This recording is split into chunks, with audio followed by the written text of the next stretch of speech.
नमस्कार, मैं सलीम रहमान और देश का सबसे बड़ा चुनावी महादंगल 2019 में आपका स्वागत है। मेरे साथ आज बात करने के लिए राष्ट्रवादी कांग्रेस यानी एनसीपी से जावेद हबीब साहब मौजूद हैं। जावेद जी, INM24 न्यूज़ और चुनावी महादंगल में बहुत बहुत स्वागत है। Thank you. क्या कहना चाहेंगे सर? समीकरण की हम बात कर रहे हैं और देश का सबसे बड़ा लोकतंत्र का चुनाव और पूरे देश की निगाह आज नागपुर पे है, क्या कहेंगे? नागपुर की सीट कांग्रेस और राष्ट्रवादी कांग्रेस पार्टी और मित्र पक्ष मिलकर जीतने जा रहे हैं।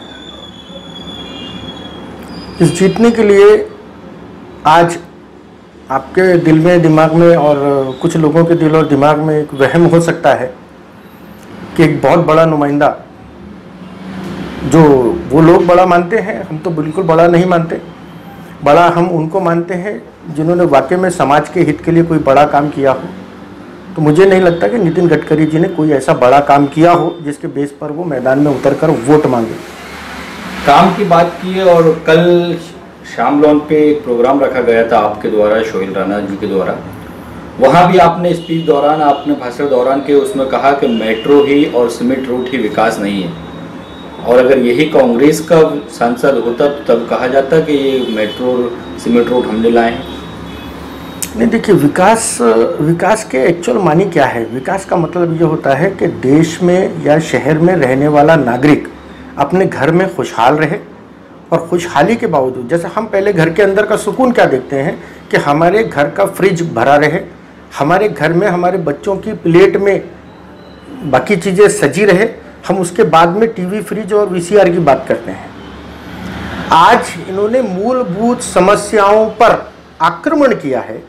आज आप देखिए कि आज से पहले 2014 से पहले लोगों के मकानों का टैक्स कितना आता था। पहले लोगों के मकानों में 400, 500, 1000 रुपये टैक्स आता था। आज उसको 10 गुना करके मकान के टैक्स 10,000 के रूप में चले जा रहे हैं। कॉरपोरेशन का पानी जो है पहले फ्री में, लगभग जैसा अपन बोल सकते हैं फ्री में आता था, आज उसके 4,000, 3,000 रुपये बिल आ रहा है। इलेक्ट्रिसिटी बिल जो पहले 300, 500, 1000 रुपये आता था, वो आज 5,000, 6,000, 7,000 रुपये आता है। तो आम जनता के परिवार के अंदर में, जो एक मिडिल क्लास कैटेगरी में मेजॉरिटी में जनता जो है नागपुर शहर में, आज उनके परिवार का एक सदस्य, ऐसा समझ लीजिए कि वो कॉर्पोरेशन का नल भरने के लिए पैसा कमा रहा है, एक सदस्य जो है वो इलेक्ट्रिसिटी का बिल भरने के लिए पैसा कमा रहा है। तो ऐसे बद से बदतरीन हालात को देखते हुए हमने मेट्रो ट्रेन की बात नहीं करना चाहिए। मेट्रो ट्रेन इस शहर की ज़रूरत हो सकती है, आज नहीं है। आज उसकी ज़रूरत उतनी नहीं थी जिस पैमाने पर इन्होंने किया। और नितिन गडकरी जी ने सिवाय मेट्रो और सीमेंट रोड, अब सीमेंट रोड की आप बात करें तो डामर को उखाड़कर, हाँ, नितिन गडकरी जी मुझे कोई नागपुर शहर की एक ऐसी रोड बता दे जहां रास्ता नहीं था और उन्होंने एक नया रास्ता बना दिया। नितिन गडकरी जी ने जो रोड कांग्रेस के ज़माने में पिछले 70 सालों में बनी थी, उसी में से डामर हटा के सीमेंट बिछाया, इसके अलावा कुछ नहीं किया। डामर हटाकर सीमेंट बिछाया, तो क्या कांग्रेस आएगी तो सीमेंट के ऊपर डामर बिछाएगी जैसा CA रोड में बिछाया था? नहीं नहीं नहीं नहीं, कांग्रेस ने ही इस देश को विकास दिया है। यही कांग्रेस पार्टी है जिसने नरेंद्र मोदी को, जिसने सोशल मीडिया में, नरेंद्र मोदी जिस सोशल मीडिया ने हीरो बनाया है, वो सोशल मीडिया का जनक अगर से कोई है तो वो कांग्रेस पार्टी है। राजीव गांधी जी के ज़माने में जब कंप्यूटर लाया गया तो यही भारतीय जनता पार्टी वाले लोग बैलगाड़ी लेके संसद के ऊपर में मोर्चा लेके गए थे कि हमें ऐसा आधुनिकीकरण नहीं चाहिए जो आज उस आधुनिकीकरण की वजह से सत्ता में बैठे हैं। वो जनक यानी कांग्रेस ने दिखाया, 100% दिखाया। तो फिर 2014 को उस पर कांग्रेस और एनसीपी ने क्यों काम नहीं किया? कांग्रेस और एनसीपी काम करने में कभी पीछे नहीं रही। 2014 में हमारे देश के अंदर में एक इतना बड़ा फेंकू आदमी आया जिसने इतने झूठे आश्वासन दिया। लोग चाहते हैं, जैसा हम आज इस हालत में बैठे, हम चाहते हैं कि इससे बेहतर हाल में हो जाए। कोई हमसे बेहतर हाल में होता, वो सोचता है कि मैं उससे भी बेहतर हाल में हो जाऊं। तो उस वक्त लोगों को एक, जैसा एक कॉमन आदमी के लिए उन्होंने 15 लाख का सपना दिखाया, लोग अट्रैक्ट हो गए कि नहीं भाई, ये आदमी बात कर रहा है, कुछ ना कुछ देगा। तो ऐसे झांसे में, छलावे में आकर लोग उनके तरफ जैसे अभी राहुल जी दिखा रहे हैं 72,000 का, नहीं 72,000 सपना दिखा रहे हैं, तो राहुल जी उसके पीछे में उसका ग्राफ भी बता रहे हैं कि हम कहाँ से लाएंगे और कैसे देंगे। तो इन्होंने भी तो ग्राफ दिखाया, बताया था। कहाँ ग्राफ था? ना वसूली, काला धन वसूली है ना, वसूलने के बाद में क्यों नहीं दिए? फिर आप जो काला धन की बात करते हैं वो काला धन के लिए उन्होंने एक तुगलकी फरमान लेकर आया, नोटबंदी किया। नोटबंदी के अंदर में आप उसके आंकड़े देख लीजिए। नोटबंदी के आंकड़े में जितने नोट रिजर्व बैंक ने छापी थी 500 और 1000 के, पूरे नोट जमा हो गए। वेयर इज काला धन? अब आप काला धन कहाँ है मुझे बताइए। क्या करना चाहेंगे अलग हटकर? 2019 में अगर कांग्रेस सरकार बनती है, नागपुर से आप सांसद चुनकर आता है, या पूरे विदर्भ लेवल की बात की, तो क्या कुछ अलग ढंग से क्या होगा, क्या नजर आएगा? देखिए, नज़र कुछ नहीं आएगा। जैसे पिछले 70 सालों में 2014 से पहले इस देश का नागरिक खुशहाल था, मुझे उम्मीद है खुशहाल रहेगा। आज जैसा राहुल गांधी जी ने बोला है कि हम हर गरीब परिवार को 6000 रुपये मासिक देंगे, मुझे उम्मीद है कि पूरा देंगे। अगर उनको फेंकना रहता नरेंद्र मोदी जी से तो 6000 नहीं, वो कम से कम 6 लाख की बात करते, या फिर 15 का दोगुना 30 लाख तो बोलते। 100% बोलते। लेकिन हम लोग फेंकने में विश्वास नहीं रखते, हम लोग सच्चाई पर विश्वास रखते हैं। झेलने में विश्वास रखते नहीं, झेलने में जनता ने हो गई जनता से बेवकूफ़ इमीडिएट। उसके बाद में बिहार में, यूपी में, बिहार में चुनाव हुआ। बिहार के अंदर में तो नरेंद्र मोदी ने लाख, 2 लाख, 15 लाख, 25 लाख की बात ही नहीं की। बिहार के उत्थान के लिए बोले मैं कितना करोड़ कर दूं, 1 करोड़ कर दूं, 100 करोड़ कर दूं, 25 करोड़ कर दूं। 125 करोड़ किया, ऐसा उन्होंने अपना विश्वास जताया था। लेकिन बिहार को 125 करोड़ रुपए का झूठा आश्वासन देने के बावजूद भी बिहार की जनता ने उनको साथ नहीं दिया था। वहां पूरी तरीके से वो खत्म हुए थे। नागपुर में क्या अलग? ठीक है, खुशहाली दिखना चाहिए, खुशहाल दिखना चाहिए, बच्चों से लेके घर के एक सदस्य तक, लेकिन कुछ एक मैनिफेस्टो में कुछ एक अलग से आपने दर्शाया है जो अलग दिखे बिल्कुल जनता के सामने। हाँ, नागपुर के लिए लोकल जनता के सवालों को बहुत अच्छी तरीके से नाना पटोले जी ने अध्ययन किया। देश में कांग्रेस का मैनिफेस्टो जो था वो अपनी जगह है, लेकिन ये भी मिडिल क्लास से किसान का बेटा उठकर आया है। इस किसान के बेटे ने भी एक आम आदमी की समस्याओं को समझा, नागपुर की प्रॉपर समस्याओं को समझा, और उसके लिए भी उन्होंने अपना एक इंडिविजुअल एक मैनिफेस्टो बनाया है जो नागपुर के लोगों के साथ में विश्वास के साथ में उनको एक्सेप्ट किया। विश्वासघात नहीं होगा, 100% नहीं होगा। अच्छा, एक बात मुझे समझ में नहीं आती जावेद जी, आप एनसीपी में हैं, कांग्रेस दोनों कभी लड़ते हैं, झगड़ते हैं, फिर एक हो जाते हैं। शिवसेना से और बीजेपी से अगर तुलना की जाए तो कम लड़ते हैं, आप लोग कम लड़ते हैं, लेकिन गुटबाजी क्या ये सही है? नहीं, गुटबाजी तो किसी भी चीज़ का किसी भी चीज़ को अच्छा बनाने के लिए सही तो हो नहीं सकती। एक परिवार में भी अगर से 10 लोग रहते हैं उसमें गुटबाजी होती है तो गुटबाजी बहुत अच्छी चीज़ नहीं है। हाँ, लेकिन हम ये कहते हैं कि हमारा परिवार बहुत बड़ा है, तो बड़े परिवार में ऐसी छोटी मोटी चीज़ें होती रहती हैं, गिनी नहीं जाती। गिनी नहीं जाती। नहीं, फिर मीडिया में इल्ज़ाम लगाया जाता है कि भाई थे वो थोड़ी कम नोकझोंक हुई थी लेकिन लंबा बता दिया गया, ज़्यादा बता दिया गया। होता है। लोग तो इसका इंतज़ार ही करते रहते हैं कि आप और हम कब लड़ें और कब इसका बवंडर बने। ये तो लोगों का है। क्या लगता है जिस तरीके जिस विश्वास से नितिन गडकरी आज बोल रहे हैं कि मैं 5 लाख वोटर से चुनकर आऊंगा, और 2014 की अगर हम बात करें तो 2.5 लाख उन्होंने कहा था और 2.5 लाख से आए, तो 5 लाख के पीछे कुछ एनसीपी और कांग्रेस को कुछ लगता है? जनाब, ऐसा है कि आज लगभग 30 उम्मीदवार मैदान में हैं। आप किसी भी उम्मीदवार से जाकर मिलेंगे जिसको मुझे लगता है कि 200 वोट भी नहीं मिलने वाले, वो भी आज जीत का दावा करता है। गडकरी जी भी अब आज उनसे अगर से उनकी दिल की बात या मन की बात अगर से पूछी जाए तो वो अभी इस जुगाड़ में है कि मैं जीत कैसे जाऊं। लेकिन मीडिया को बताने के लिए, लोगों का विश्वास जीतने के लिए वो 5 लाख और 10 लाख की बात कर रहे हैं। मैं नितिन गडकरी जी से ये पूछना चाहता हूं कि आप वोटों के भरोसे जीतना चाहते हो कि या मशीन को मैनिपुलेट करके जीतना चाहते हो?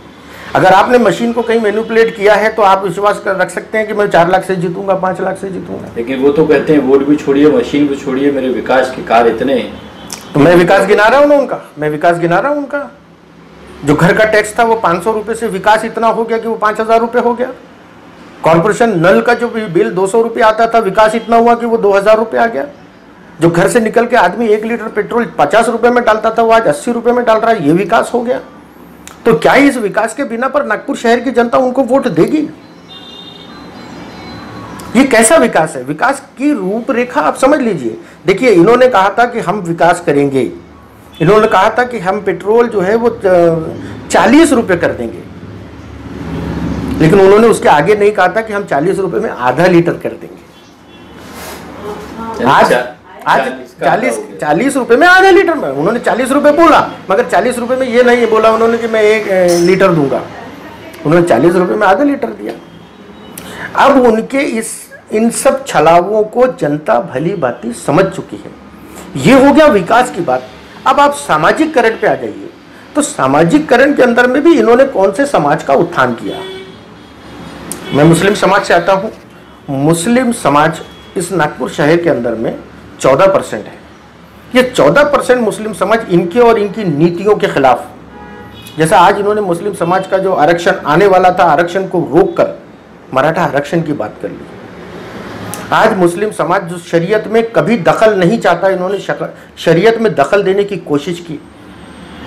तो मुस्लिम समाज का पूरा मुझे उम्मीद है कि 100% वोट नाना भाऊ पटोले के साथ रहेगा। तो ये सब चीज़ रोकने के लिए ये सब जो कार आप बता रहे हैं अभी कि मुस्लिम समाज में शरीयत में दखल, या फिर दूसरी बातें आप ले लिया जाए उनके पॉइंट, पिछले 5 सालों से जो हुआ मुस्लिम आरक्षण की बात कर लिया जाए, जुल्म ज़्यादती जो हो रही है अभी पूरे देश के माहौल को अगर देखा जाए, तो कांग्रेस आने के बाद आपको लगता है कि कुछ कम होगा? इसके लिए कांग्रेस ने, इन्होंने तो सिर्फ 4 से 5 साल राज किया है। कांग्रेस ने 65-70 साल राज किया है। कांग्रेस के 65-70 सालों में मुसलमानों की हालत, मैं ये नहीं कहता कि बहुत बेहतर हो गई, लेकिन ये इस बात की तो पूरी गारंटी है कि लोग यानी सुकून से रहे। कांग्रेस के 65 सालों के कार्यकाल में कभी इखलाक के घर की हांडी को चेक नहीं किया गया। कभी मुसलमान की किसी गाड़ी को रास्ते में रोककर बजरंग दल और विश्व हिंदू परिषद जैसे, यानी अब इसको आतंकी संगठन ही बोले तो बुरा नहीं है, इन्होंने रास्ते में रोककर लोगों की गाड़ियां चेक की। यानी आज ये जो संगठन है जो अपने आप को हिंदुत्व, मुझे शर्म आती है, एक्चुअल हमारे देश का हिंदू इस टाइप का नहीं है जो ये अपने आप को बोलते हैं। ये एक टाइप का संगठन है, ये एक टाइप का उग्र संगठन है, ये एक टाइप का क्या कहना चाहिए उसको कि गुंडों का एक समूह है। ये गुंडों के समूह को अगर नहीं रोक पाए, वैसी सरकार को रहने का कोई अधिकार नहीं। ठीक है, नागपुर की अगर हम बात करें तो नागपुर में किंग मेकर किसे मानते हैं आप इस इलेक्शन पे? इस इलेक्शन का किंग मेकर, इस इलेक्शन को वोट डालने वाली जनता है।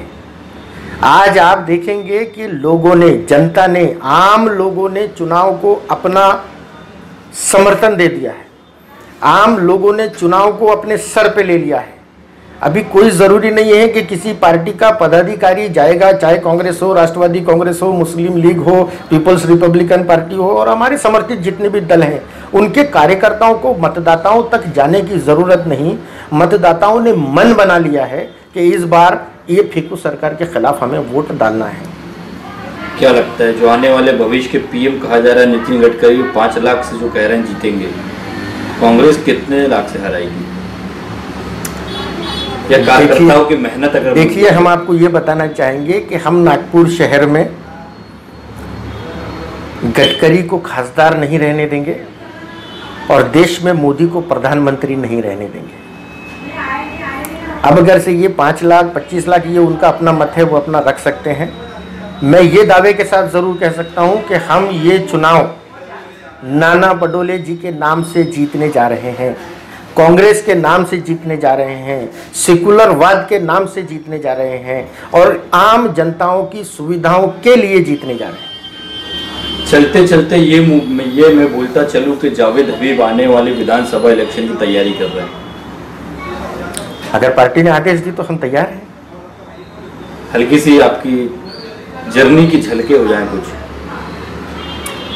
नहीं, हमारी जर्नी की जो झलके हैं, ये कहने का मतलब कि जिस दिन से हमने राजनीति में प्रवेश किया, जब से हम समझदार हुए, हमें अपने वोट का महत्व समझने लगा, हमारे अड़ोस पड़ोस की समस्याओं को सुलझाने के लिए जब हम सड़कों पे निकले, डिपार्टमेंट्स में गए, तो हमें लगा कहीं तो भी सुकून मिलता है कि किसी पड़ोसी के परेशानियों में अपने आप को शामिल करना और उसके परेशानियों के लिए अपना हाथ बढ़ाकर उसकी मदद करना, तो ये एक सुकून मिलता है।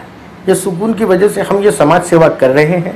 और यही समाज सेवा करने के लिए हमने राष्ट्रवादी कांग्रेस पार्टी चुनी, क्योंकि राष्ट्रवादी कांग्रेस पार्टी के हमारे नेता आदरणीय शरद चंद्र जी पवार साहब, इनका एक मैनिफेस्टो है, वो हम हमेशा हमारे जैसे कार्यकर्ताओं को एक बात बोलते हैं कि आप 80% समाजकरण कीजिए, 80% समाज सेवा कीजिए और 20% राजकरण कीजिए। तो हम उसी नीति को अपनाते हुए 20% राजनीति करते हैं और 80% समाज सेवा करते हैं। और ये समाज सेवा के फल में अगर हमें विधानसभा की टिकट अगर पार्टी ऑफर करती है तो हम जरूर लड़ेंगे, पीछे नहीं हटेंगे। यानी तैयारी चालू है? नहीं, तैयारियां तो मेरी इस पर बिल्कुल भी नहीं है। आज की और इकलौती एक तैयारी है कि इस शहर से नितिन गडकरी को कैसे हराना। मैं राष्ट्रवादी कांग्रेस पार्टी का राष्ट्रीय महामंत्री हूं, लेकिन मैंने अपना पूरा ध्यान केंद्रित नागपुर शहर में किया हुआ है। नागपुर से हटकर 11 तारीख के बाद और आप कहां कहां जाने वाले हैं? जहां जहां हमें पार्टी आदेश करेगी वहां वहां जाएंगे। और हम हमारे लोगों से यही अपील करते हैं कि इस वक्त चुनाव को केवल विकास और समस्याओं का समाधान समझ के ना लें।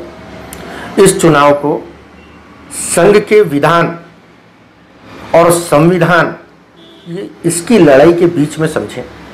अगर इस देश में संविधान रहेगा, जो भारतीय जनता पार्टी के लोग संविधान को ख़त्म करने की बात करते हैं, अगर इस देश में संविधान नहीं रहेगा, जैसा आपने पहले कहा कि ये देश का या दुनिया का सबसे बड़ा लोकतंत्र है, जब संविधान नहीं रहेगा तो लोकतंत्र कहाँ रहेगा। इस लोकतंत्र की रक्षा करने के लिए 11 तारीख के बाद मुझे अगर से कश्मीर से कन्याकुमारी तक जाने का आदेश मिले तो मैं कश्मीर से कन्याकुमारी तक ज़रूर जाऊँगा।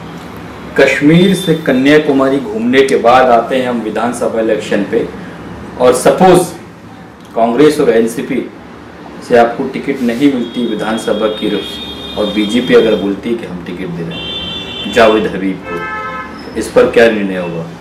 नहीं, अभी ऐसा है कि आने वाली विधानसभा में क्या होगा, राजनीति में माहौल आपने देखा कि पिछले 4.5 साल तक लोग गडकरी को हैवीवेट मिनिस्टर, विकास पुरुष सब बोलते थे। अब जैसी चुनाव नज़दीक आ गया, वो कितने हैवीवेट हैं ये दिखाई पड़ रहा है ज़मीन पर। वो कितने विकास पुरुष हैं, उनके विकास का पुलिंदा अब खोलने का मौका आ गया और लोग खोल रहे हैं। क्योंकि हमारे देश के प्रधानमंत्री ने कभी विकास या किसी और बात पर, यही एक ऐसा पहला प्रधानमंत्री है जिसने पूरे 5 सालों तक किसी मीडिया को आज़ादी के साथ अपना जवाब नहीं दिया। कभी इन्होंने आज़ादी के साथ प्रेस कॉन्फ्रेंस नहीं ली। पिछले 5 सालों में मोदी जी को आपने जब भी बोलते सुना होगा, सभाओं में बोलते सुना होगा, यानी पत्रकार को भी इन्होंने कहीं तो भी बंदिश किया। इन्होंने रिजर्व बैंक के गवर्नर के ऊपर में अपना प्रेशर डेवलप करके रखा। यहाँ तक कि देश के सबसे सर्वोच्च न्यायालय सुप्रीम कोर्ट पर भी इन्होंने अपना कमांड किया। देश के सुप्रीम कोर्ट के कई बड़े जजेस ने ओपन प्रेस कॉन्फ्रेंस कर इस बात को तस्लीम किया। इन सब बातों को रोकने का समय आया है, और इन सब बातों को रोकने के लिए आज सोशल मीडिया आने की वजह से एक आम नागरिक जो है वो जागरूक हो चुका है। उसे समझता है कि सुबह किसने क्या बोला था और शाम को किसने क्या बोला था, 2014 में क्या वादे किए थे और 2014 से लेकर 2019 तक आज ये कहते हैं। अभी हम एक और बहुत अच्छी बात है, ये विकास तो बाद में आया, पहले तो इन्होंने सिर्फ मंदिर लाया ना। ये मंदिर निर्माण करते करते करते करते अपने आप का निर्माण कर लिए। नहीं, अभी तो मंदिर मुद्दा ही नहीं दिख रहा है। नहीं दिख रहा है, लेकिन मैं आपको बता दूं कि 14 से पहले तो मंदिर कहाँ बनाएंगे, मंदिर वहीं बनाएंगे, और मंदिर सिर्फ भारतीय जनता पार्टी ही बनाएगी, ऐसा विश्वास इन्होंने लोगों के दिल में जीता, ऐसा विश्वास लोगों के अंदर पैदा किया। आज वो मंदिर बनाना तो दूर की बात है, मैं आपको नागपुर शहर के अंदर में कम से कम इनके राज में महानगर पालिका, विधानसभा, लोकसभा तीनों में इनका राज है। मंदिर बनाना तो दूर की बात है, मंदिर 400 450 मंदिर तोड़े गए। क्या विश्वास करें हम इन पर? मेरा जवाब भी नहीं मिला, लेकिन मुझे आप क्या जवाब चाहते हैं? इसका मतलब क्या है? नहीं, इसका मतलब जावेद हबीब बीजेपी पे कदम नहीं रखेंगे। मैंने कहा सपोज एनसीपी और कांग्रेस से टिकट नहीं मिलती और जावेद हबीब को बीजेपी से ऑफर आता है, तो क्या वो टिकट स्वीकार करेंगे जावेद हबीब? जावेद हबीब पिछले 19 सालों से राष्ट्रवादी कांग्रेस में है। इन 19 सालों में ऐसी कोई तो घटना घटी होगी क्या किसी ने मुझे ऑफर तो किया होगा। जब जावेद हबीब पिछले 19 साल में अपने सिद्धांतों को नहीं बेच पाया, अपने सिद्धांतों से कंप्रोमाइज़ नहीं करा, तो क्या इन 4 महीनों के दरमियान हम कंप्रोमाइज़ कर लेंगे? हम आज भी सेकुलर विचारधारा बोल के राष्ट्रवादी कांग्रेस के साथ है और आने वाले कल में भी सेकुलर विचारधारा के साथ रहेंगे। भारतीय जनता पार्टी में जाने का सवाल ही पैदा नहीं होता, क्योंकि हम इस भारत के लोकतंत्र और भारत के संविधान पर विश्वास रखते हैं। भारत के लोकतंत्र और भारत के संविधान को जो जिंदा रखने की बात करेगा, हम हमेशा उसी के साथ रहेंगे। लोकतंत्र और संविधान को जो जिंदा रखने की बात करेगा, हम उसी के साथ रहेंगे। और पिछले 19 सालों पे अनेक बार ऑफर आए होंगे या नहीं आए, हम उसे स्वीकार नहीं किए, तो आगे भी हम नहीं करेंगे। ये जावेद हबीब जो बात कर रहे थे, भारतीय जनता पार्टी लीडर नितिन गडकरी को हम सांसद भी नहीं बनने देंगे, तो पीएम की तो बात दूर है, और नरेंद्र मोदी भी अगर पीएम बनते हैं तो हम उनको भी पीएम बनने के लायक नहीं छोड़ेंगे। कैमरामैन अल्तमश के साथ सलीम रहमान, INN 24 न्यूज़, नागपुर।